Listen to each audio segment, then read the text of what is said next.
just can't do the day in, day out where I'm more worried about being inside the department than I am being outside. A local police officer going public tonight about the controversy that led him to leave his job. Welcome in, 10 o'clock Friday edition, Doug Dunbar. Earlier this month, we told you about an internal investigation that Prosper PD had ended with 6 detectives and sergeants being demoted. Well, now the I-team has learned that half of those punishments are being reversed. Our Kelsey Mittauer has the update. But it's stressful. It's stressful in your home life, your personal life, your professional life. I'm here with Detective Joseph Buttery. We observed it, we reported it. It started with rumors of an affair between a detective and sergeant at Prosper PD. As their colleagues told Internal Affairs, the relationship had caused workplace issues for months. The morning that started this was, I made the comment, like, how long are we going to allow this to continue? There were some things that we brought to light. There's a pattern of something going on it's not adding up right now. There's something going on. Some things we discovered. Missing calls constantly, shared voicemails piling up because she was gone on these extended breaks. We reported it to chain of command. The detective said the pair was breaking department rules and potentially the law by having sex in parked cars. Information from the station's own cameras supported their claims. Within the first 20 minutes, we saw a pattern of him hiding his phone, and it's coordinated with the days that she comes in late when she's supposed to be at work.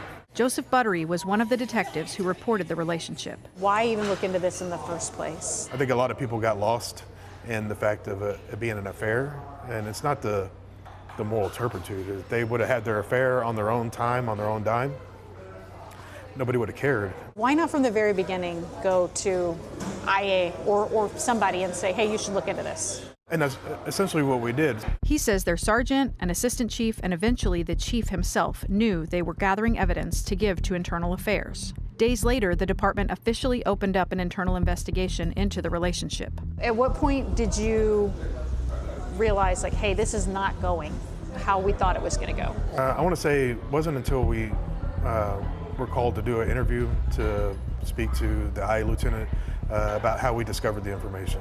That's because the detectives had also used flock license plate readers to determine where the pair had met. It was only run on the police vehicle, right? The unmarked CID detective vehicle. Just flock system was used in accordance with policy because it says you have to have reasonable suspicion of a criminal predicate or a law enforcement purpose. He says it became clear that the focus had shifted away from the affair. They're going to retaliate for us reporting it because of what we believe to be personal relationships with the two that were involved. So he says they called the district attorney's office, hoping it would protect them as whistleblowers. That was around February 5th. We notified the DA, hey, these are crimes, they're not being investigated, and it looks like they're going to come after us. February 19th, we were presented with a notice of investigation, and our disciplinary hearing was on February 27th, right? So 8 days later. The department said the men violated 3 policies for an unauthorized investigation and use of flock. Their sergeant was also disciplined for her handling of the matter. The only violation against the pair was for not reporting the relationship. All 6 of them were demoted. Mentally, they had to deal with this every day, knowing that they did the right thing and they had been punished. Attorney Randall Moore represented the detectives in their appeals process. But after months of waiting for hearings, the town has instead made offers to undo it all. I think that when your story came out a while back, there were a lot of things that a lot of people didn't know, but that kind of sped things up and made people realize that these officers were messed around initially, and they were continuing to be messed around by delaying this. Moore says the town has reversed the discipline for Cody Wilson and Michael Zachary. Both have been reinstated to their previous rank and will be paid back pay and benefits.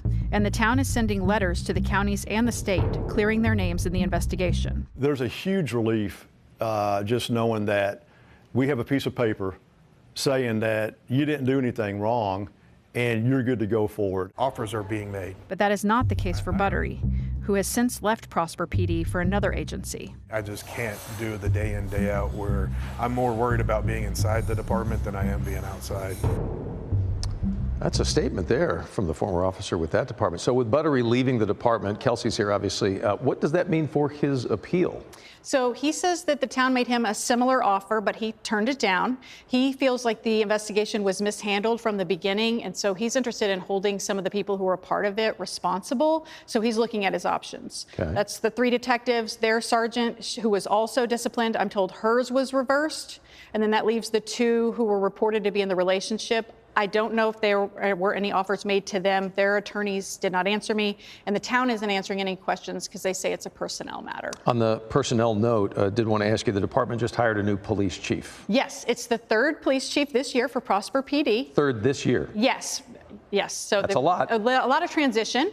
His name is Brent Brown. He's from Salina PD. I'm told that he's already making organizational changes, which are really needed because the demotions happened in February, but those demotions obviously left some key positions unfilled, and then it held up promotions. And so he's making a lot of changes now, and I'm told that a lot of people are happy with him. It's a lot to unwind, though, especially just in 1 year. Kelsey Mittauer with the I-Team, thank you so much. We appreciate you.